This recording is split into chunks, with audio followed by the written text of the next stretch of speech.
8 minutos. Saludamos al director ejecutivo de Transparencia por Colombia, Andrés Hernández. Doctor Andrés, buenos días, gracias por estar con nosotros. Doctor Juan, muchas gracias a ustedes por este espacio, un gusto saludarlos.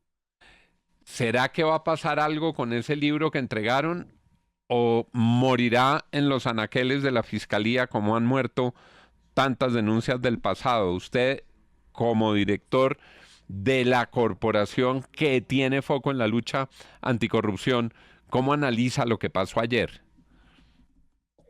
En primer lugar, Juan, nosotros consideramos que hay un mensaje muy significativo. Hace un buen tiempo no veíamos al presidente de la República, al vicepresidente de la República, es decir, la instancia máxima del Poder Ejecutivo, apersonándose en el Día Nacional de la Lucha contra la Corrupción de este tema y dándole ese nivel de prioridad. Y entre otras cosas, además, hablando directamente con las instancias responsables en el Estado de avanzar investigaciones en este tema. Pero la gran pregunta efectivamente es qué va a suceder con todo esto. Justamente lo que nosotros consideramos es que ojalá esto no se quede solamente en un documento pues robusto, lleno de datos y de información, sino que trace una hoja de ruta tanto para el gobierno en cuanto a los patrones que han identificado como, eh, al parecer, comportamientos, actuaciones que llevaron a una gran debilidad en la gestión pública, como en lo que compete con las autoridades de control y de investigación. Me parecería importantísimo, por ejemplo, que en un plazo de 3 meses, tanto el gobierno como las autoridades nos entregaran al país con el mismo nivel de despliegue que tuvo ayer este reporte, pues un avance en los resultados en ambos frentes. Yo creo que con esos hechos concretos, ojalá que sucedan, podremos pasar de tener estudios, documentos, a tener resultados.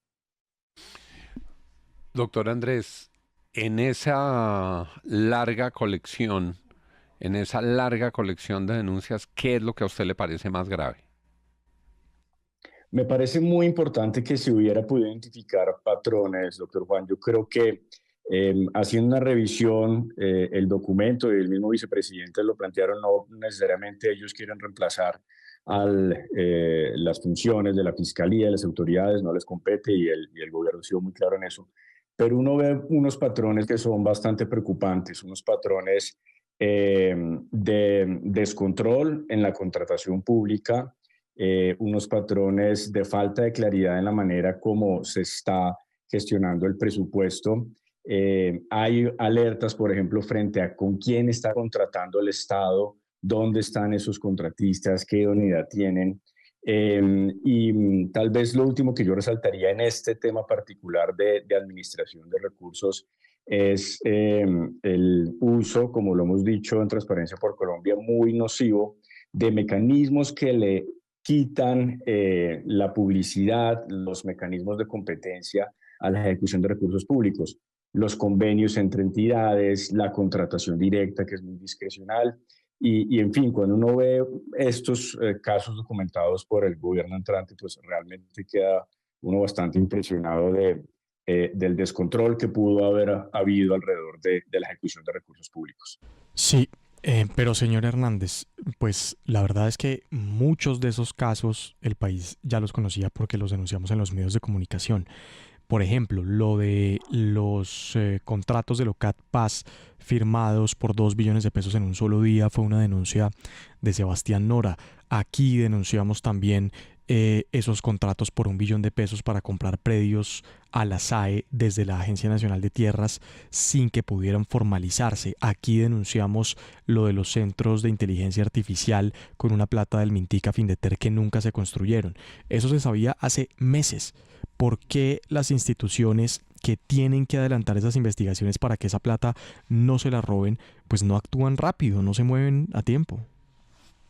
Pues esa es la pregunta que nos hacemos muchas personas cuando conocemos ese valioso trabajo que se hace desde el periodismo de investigación, desde distintas entidades, organizaciones que revelan patrones y presuntas irregularidades. Cuando nosotros en Transparencia por Colombia analizamos en particular el ámbito penal, lo que vemos es que muchas de estas noticias que luego se convierten, valga la redundancia, en noticias criminales, tienen pues unos procesos bastante complejos en términos no solamente de cumplir con las garantías de todas las personas presuntamente involucradas, pero sobre todo de poder llegar al acervo probatorio concreto que permita determinar las conductas penales. Y este es un tema que nos preocupa muchísimo en Transparencia por Colombia, porque de alguna manera quienes siguen actuando bajo la opacidad y bajo dinámicas de corrupción se están aprovechando de esa dificultad que tiene la justicia, ese reto enorme que tiene la justicia, de poder comprobar no solamente con pruebas testimoniales, sino sobre todo documentales y con evidencia muchísimo más robusto muchas de estas actuaciones. Y esto nos lleva pues a una problemática de fondo, y es que la corrupción se ha venido sofisticando de manera cada vez más preocupante, el uso no solamente de mecanismos como los que mencionaba antes, que permiten direccionar recursos públicos a través de distintas figuras, sino también los distintos entramados que se han organizado para dilapidar los recursos públicos. Es algo que la justicia tiene que desglosar y deducir a ciencia cierta y con mucha determinación y con mucha claridad. Y esto es un proceso que toma tiempo. Eso no quiere decir que entonces tengamos que esperar eternamente a tener resultados. Creo que la justicia se está moviendo, necesitamos por supuesto demandarle más celeridad, pero todo lo que podamos hacer desde medios, desde organizaciones, desde el sector privado para seguir contribuyendo a prevenir, y cuando sea necesario denunciar, va a ser muy necesario mantenerlo.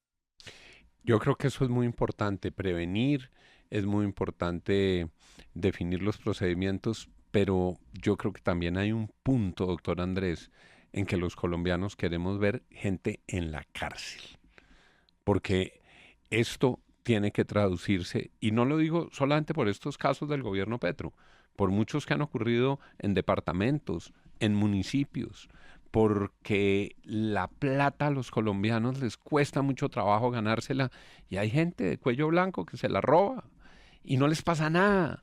Y luchamos, usted y yo llevamos 20 años luchando contra la corrupción, y mucho corrupto, desafiante, sonriendo, cuando se vayan para la cárcel, cuando no les den beneficios, cuando estén en pabellones ordinarios de las cárceles por robarnos la plata a los colombianos.